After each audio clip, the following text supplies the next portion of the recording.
नमस्कार, मैं Arvind Yadav EPS classes फुटवार सुल्तानपुर। Special biology. आज जो है हम बात करने वाले हैं बायोलॉजी को लेकर, यानी कि जीव विज्ञान जो 2025 बायोलॉजी प्रैक्टिकल होने वाला है।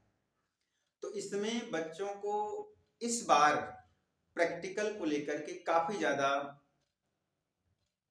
दिक्कत, जबकि दिक्कत कुछ नहीं है, बस उनको बात को समझनी है।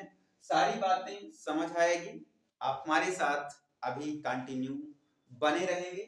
आपको हर एक बात क्या कैसे होने वाला है सारी बातें समझ आने वाली हैं।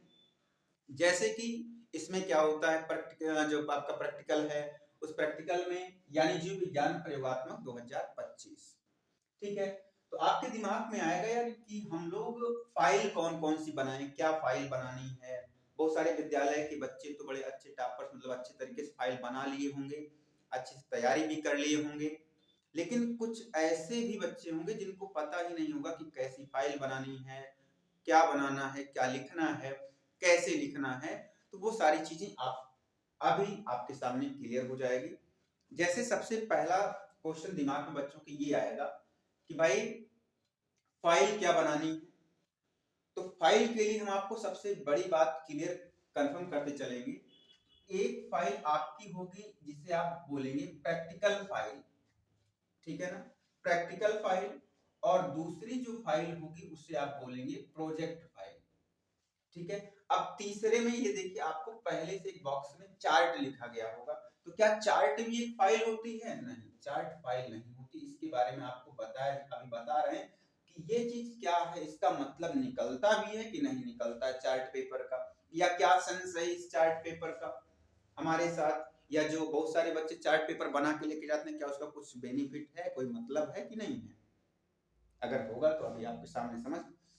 देखिए, प्रोजेक्ट फाइल में आप फाइल कितनी बनाओगे? दो फाइल। एक फाइल आपकी हो गई क्या, प्रैक्टिकल फाइल, और दूसरी फाइल आपकी हो गई प्रोजेक्ट फाइल। दो फाइल। जब आपका एग्जामिनर आएगा बाहर से, जो बाह्य परीक्षक होगा, वो आपसे दो फाइल मांगेगा। दो फाइल, एक प्रैक्टिकल फाइल और दूसरी प्रोजेक्ट फाइल। दो फाइल आपसे वो मांगेगा भाई। तो दो फाइल आपको हर हाल में बनानी है। एक फाइल जो प्रैक्टिकल फाइल होगी उसमें आप लिखोगे क्या, आपकी कॉपी में जो आपके विद्यालय के जो टीचर होंगे, जो शिक्षक हैं, शिक्षिका हैं, वो आपको प्रयोग का दो प्रयोग कोई, और स्पॉटिंग, यानी कि जो आपका नमूना होता है स्पॉटिंग, जिसे आप लोग सुने होंगे स्पॉटिंग। तो दो प्रयोग कम से कम आपकी प्रैक्टिकल फाइल में, कम से कम दो, ज्यादा से ज्यादा तीन चार भी लिखो आप प्रैक्टिकल की फाइल में। और स्पॉटिंग में आप कम से कम 10 और ज्यादा से ज्यादा 12 स्पॉट आपको अपनी फाइल में लिखना होता है। एक ही फाइल में रहेगा पहले प्रयोग की सूची, शुरुआत में आप प्रयोग का कम से कम दो प्रयोग तो आपका कम से कम रहने वाला है बच्चा, ध्यान रखिएगा। दो प्रयोग जो है आपका कम से कम, ज्यादा से ज्यादा उसमें क्योंकि 5-6 दिया ही गया है काट पीट करके, तो 5-6 में ज्यादा से ज्यादा आप चार लिख लो, लेकिन दो कम से कम, ज्यादा से ज्यादा चार प्रयोग आपको लिखना चाहिए। और स्पॉटिंग में आपको 10 या 12। अब कितना आपको बाह्य परीक्षक के सामने आपको क्या लिखना पड़ेगा उसके बारे में हम बता रहे हैं। जब आप प्रैक्टिकल में जाओगे तब आपको क्या लिखना पड़ेगा, ये तो आपकी फाइल में रिकॉर्ड रहेगा, ठीक है ना। फाइल में आप इतना बनाओगे, लेकिन जब आप एग्जाम हॉल में, प्रैक्टिकल हॉल में, जब लैब में आप पहुंचोगे, तब उस समय आपको क्या कितना लिखना रहेगा, वो सारी बातें अभी हम आपको समझा रहे हैं, बता रहे हैं कहां से कैसे लिखना है। अब दूसरी बात आती है प्रोजेक्ट फाइल। अब ये प्रोजेक्ट फाइल में आपको एक अलग फाइल बनानी पड़ेगी। मतलब जैसे आपको वो डंडी वाली फाइल जानते नहीं, सफेद बढ़िया सा पॉलीथीन या पन्नी जैसा वो कागज लगा होता है, उसको जो भी बोलते होंगे यार। तो उसमें आप एक अलग फाइल 4-5 पन्ने की, 10 पन्ने की, जितना आपका प्रोजेक्ट जितना बड़ा हो छोटा हो, ठीक है। तो प्रोजेक्ट फाइल में जैसे कुछ लोग सांप पर अपना प्रोजेक्ट तैयार कर सकते हैं, जिसमें केचुल के आधार पर आप जो है केचुल के आधार पर विषैले और विषहीन सांप का अंतर कैसे करेंगे, इस पर आप प्रोजेक्ट बना सकते हैं जो आपके सिलेबस का हिस्सा है। दूसरा, आप एड्स पर भी आप कर सकते हैं, यानी विषाणु जनित रोग पर, एड्स पर आप प्रोजेक्ट दे सकते हैं। फिर आप टेस्ट ट्यूब बेबी पर आप, ठीक है ना, टेस्ट ट्यूब बेबी पर आप जो है अपना प्रोजेक्ट लिख सकते हैं बढ़िया से।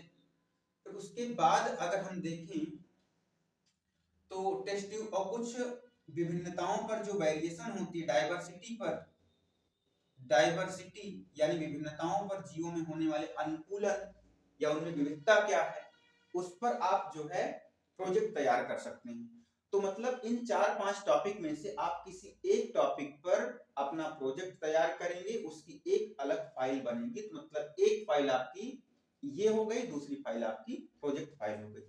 अब बारी आती है चार्ट का क्या सेंस है। चार्ट पेपर का मतलब ये कोई फाइल तो है नहीं, ये फाइल नहीं है बच्चा, इसको मतलब इसलिए मैंने क्लास शुरुआत में आपको बता दिया, फाइल तो आपके पास दो ही होनी है। अब दो में आपने प्रैक्टिकल फाइल, प्रोजेक्ट फाइल, क्या कैसे। अब तीसरी बारी आती है चार्ट पेपर की। जो आप चार्ट तैयार करते हो तो ध्यान ये रखो, चार्ट पेपर एक मौखिक एग्जाम का, यानी मौखिक जो आपका वाइवा होता है, वो बच्चे क्या करते हैं अपने बचत के लिए कि मुझसे इन सब चीजों से ज्यादा ना पूछा जाए, मुझे जो चार्ट पेपर में बनाए रहेंगे केवल टीचर जो है वही पूछेगा, उसी की अच्छी तैयारी करके जाते हैं।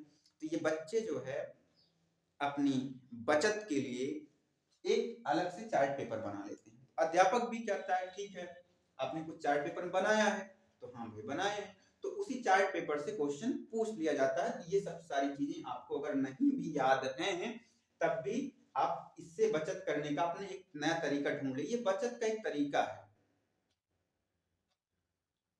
कि इन सब चीजों से क्वेश्चन ना पुटअप हो, केवल आपने जो बनाया है टीचर के सामने रखा, टीचर उसी पर क्वेश्चन आपसे कर लेगा अच्छे से, और इसके बारे में आपको अच्छे से जानकारी हो।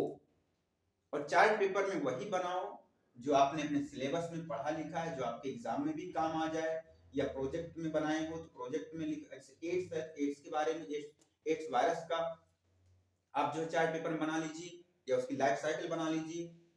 तो इस तरह से काम करना है। चार्ट पेपर कुछ नहीं, एक बचाव का सिस्टम है, वाइवा को आसान करना है, आपको अपनी तैयारी को और आसान बना लेना है, तो वो आपको आसान हो जाएगा चार्ट बना लेंगे तो, क्योंकि चार्ट सामने रखेंगे तो आपका ये दोनों जो है इनसे हो सकता है क्वेश्चन ना पूछा जाए, केवल इन्हीं से क्वेश्चन पूछा जाएगा। ये सिस्टम होता है चार्ट पेपर का। अब आपके दिमाग में ये आएगा कि जब हम प्रैक्टिकल हाल में पहुंचेंगे तब क्या होगा, तब क्या क्या करना है। उसके लिए हम आपको बताते हैं वहां पर आपको क्या कैसे। तो ये तो बहरहाल जो भी है आपको ये बता ही जाएगा, एग्जामिनर या जो आपके विद्यालय के शिक्षक हैं वो सब बताएंगे, लेकिन फिर भी आपके दिमाग में एक शुरुआत में बना रहना चाहिए कि हमें क्या क्या करना है, कैसे लिखना पढ़ना है, ठीक है ना। तो उसमें देखिए जैसे आप एग्जाम हॉल में यानी कि लैब में आप जो है, लैब में, ठीक है ना, प्रयोगशाला में आप हैं, तो प्रयोगशाला में सबसे पहला काम जो है वो एक प्रयोग आपको लिखना रहेगा, एक प्रयोग लिखना है। अब शायद में भी विद्यालय जो है प्रयोग परागकणों का अंकुरण या फिर समसूत्री विभाजन का अध्ययन करना प्याज की जड़ में, दो ही, तो दोनों में से कोई एक मुझे लगता है एक प्रयोग आपको सबसे पहले लिखना होगा। आपकी ये लैब की हाल है, जो कॉपी आप एग्जाम हॉल में लैब में बैठ के लिखोगे, जो जमा होगी कॉपी आपकी, उसकी बातें कर रहे हैं, उसमें आपको ये लिखना है, एक प्रयोग करना है जो आपको बताया जाएगा क्या जो कराया गया होगा। दूसरा स्पॉट, नमूना जो है आपको स्पॉट में 6 लिखने होते हैं, जिसमें से 3 जो है वो एनिमल्स होते हैं और जो 3 है वो प्लांट्स होते हैं, क्योंकि बायोलॉजी है तो बायोलॉजी का मतलब जूलॉजी और बॉटनी दोनों होता है, तो जिसमें एनिमल जंतु के भी 3 आ जाएंगे और 3 प्लांट्स के आ जाएंगे, तो मतलब टोटल 6 स्पॉट आपको लिखना होता है, नंबरिंग अच्छे से डाल करके 1 2, और प्रयास ये रहा मतलब रहे कि एक ही कॉपी में ये सब कुछ पूरा हो जाए छोटा छोटा करके, क्योंकि 2 मिनट 3 मिनट का समय दिया जाता है एक स्पॉट लिखने के लिए, ठीक है ना, बहुत ज्यादा 2 या 3 मिनट का मिनिमम 2, ज्यादा से ज्यादा जो मैक्सिमम है आपका वो 3 मिनट का होता है। तो इस तरह से आप जो है अपने लैब में, और जो प्रैक्टिकल आपको स्लाइड निर्माण के लिए कहा जाएगा, तो आप अच्छे से अपना प्रयोग जो है तैयार करके जाओ, जो आपको लैब में आप करके दिखा सको, जो आपको दिया जाए, जो आपको कराया गया होगा विद्यालय में। तो इतनी सारी बातें आपके दिमाग में बिल्कुल होनी चाहिए। प्रयोगशाला में पहुंचने से पहले आप जो भी बताया गया इन सबको अच्छे से तैयार कर लीजिए, क्योंकि जो हम लोगों का अयोध्या मंडल, यहाँ पर तो 9 से 16 के बीच में प्रैक्टिकल होना है। बाकी अदर वाले में जो है वो 1 फरवरी से 8 फरवरी के बीच में होना है। ठीक है ना? तो जो भी है, अभी 1 फरवरी भी काफी 2-4 दिन का समय है, तो वो लोग भी अपना देख करके समझ करके बना लें। जो ना समझ में आए कमेंट जरूर करके आप पता कर लेंगे। ये अपना YouTube channel APS classes Kurwar Sultanpur. जय हिंद दोस्तों।